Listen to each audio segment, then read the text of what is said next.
नमस्कार दोस्तों, आज अपन सुनेंगे अगली कहानी सिंहासन 32 में चौथी कहानी। तो कहानी को से इस प्रकार है कि चौथे दिन जैसे ही राजा सिंहासन पर चढ़ने को उद्यत हुए, पुतली कामकंदला बोल पड़ी, रुकिए राजन, आप इस सिंहासन पर कैसे बैठ सकते हैं?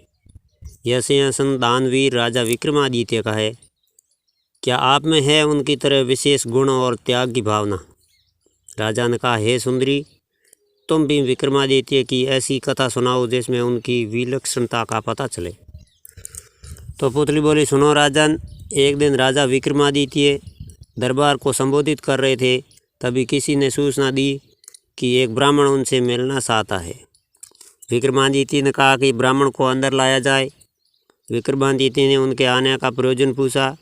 ब्राह्मण ने कहा कि वह किसी दान की इच्छा से नहीं आया है, बल्कि उन्हें कुछ बताने आया है। उसने बताया कि मानसरोवर में सूर्योदय होते ही एक खंभा प्रकट होता है, जो सूर्य का प्रकाश ज्यों ज्यों फैलता है ऊपर उड़ता चला जाता है, और जब सूर्य की गर्मी अपनी प्रकाष्ठ पर होती है तो वह साक्षात सूर्य को स्पर्श करता है। ज्यों ज्यों सूर्य की गर्मी घटती है, छोटा होता जाता है तथा सूर्यास्त होते ही जल में विलीन हो जाता है। विक्रमादित्य के मन में जिज्ञासा हुई कि आखिर वह कौन है। ब्राह्मण ने बताया कि वह भगवान इंद्र का दूत बनकर आया है। देवराज इंद्र का आपके प्रति जो विश्वास है, आपको उसकी रक्षा करनी होगी। तो आगे उसने कहा कि सूर्य देवता को घमंड है कि समुद्र देवता को छोड़कर पूरे ब्रह्मांड में कोई भी उनकी गर्मी को सहन नहीं कर सकता। देवराज इंद्र उनकी बस इस बात से सहमत नहीं है। उनका मानना है कि उनकी अनुकंपा प्राप्त मर्त्युलोक का एक राजा सूर्य की गर्मी की परवाह न करके उनके निकट जा सकता है। वह राजा आप है। राजा विक्रमादित्य को अब सारी बात समझ में आ गई। उन्होंने सोच लिया कि प्राणोत्सर्ग करके भी सूर्य भगवान को समीप से जाकर नमस्कार करेंगे तथा देवराज के उनके प्रति विश्वास की रक्षा करेंगे। उन्होंने ब्राह्मण को समुचित दान दक्षिणा देकर विदा किया तथा अपनी योजना को कार्य रूप देने का उपाय सोचने लगे। भोर होने पर दूसरे दिन वे अपना राज्य छोड़कर चल पड़े। एकांत में उन्होंने माँ काली द्वारा प्रदत्त दोनों बैतौला को स्मरण किया। माँ कालका के आशीर्वाद से उनके पास 2 बैताल थे, जो किसी भी समय याद करने पर हाजिर हो जाता उपस्थित होते थे। तो विक्रम को दोनों बैतालों ने बताया कि उन्हें उस खंभे के बारे में सब कुछ पता है। दोनों बैतालों ने मानसरोवर के तट पर लाई। रात उन्होंने हरियाली से भरी जगह पर काटी और भोर होते ही उस जगह पर नज़र टेका दी जहाँ से खंभा प्रकट होता है।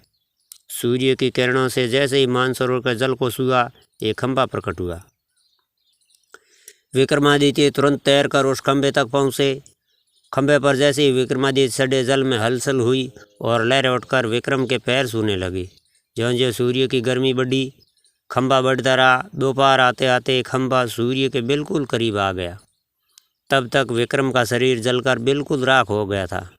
सूर्य भगवान ने जब खंभे पर एक मानव को जला हुआ पाया तो उन्हें समझने देर नहीं लगी कि विक्रम को छोड़कर कोई दूसरा नहीं होगा। उन्होंने भगवान इंद्र के दावे को बिल्कुल सच पाया। उन्होंने अमृत की बूंदों से विक्रम को जीवित कर दिया तथा अपने स्वर्ण कुंडल उतार कर भेंट कर दिए। उन कुंडलों की ये विशेषता थी कि कोई भी इच्छित वस्तु से वे कभी भी प्रदान कर देते थे। सूर्यदेव ने अपना रथ अस्ताचल की ओर दिशा में बढ़ाया तो खंभा घटने लगा। सूर्यास्त होते ही खंभा पूरी तरह घट गया और विक्रम जल पर तैरने लगे। तैरकर सरोवर के किनारे आए और दोनों बैतालों का स्मरण किया। बैतालों ने फिर उसी जगह लाए जहाँ से उन्हें सरोवर ले गए थे। विक्रम पैदल अपने महल की दिशा में चल पड़े। कोसी दूर पर एक ब्राह्मण मिला। उसने बातों बातों में कुंडल मांग लिए तो विक्रम ने बिना एक पल की देर किए ही बेहिचक उसे दोनों कुंडल दे दिए। तो पुतली बोली, बोलो राजन, क्या तुम में वह पराक्रम कि सूर्य के नज़दीक जाने की हिम्मत कर सको? और अगर चले जाओ तो देवों के देव सूर्य देव के स्वर्ण कुंडल किसी साधारण ब्राह्मण को दे सको? अगर हाँ हो तो इस सिंहासन पर तुम्हारा स्वागत है।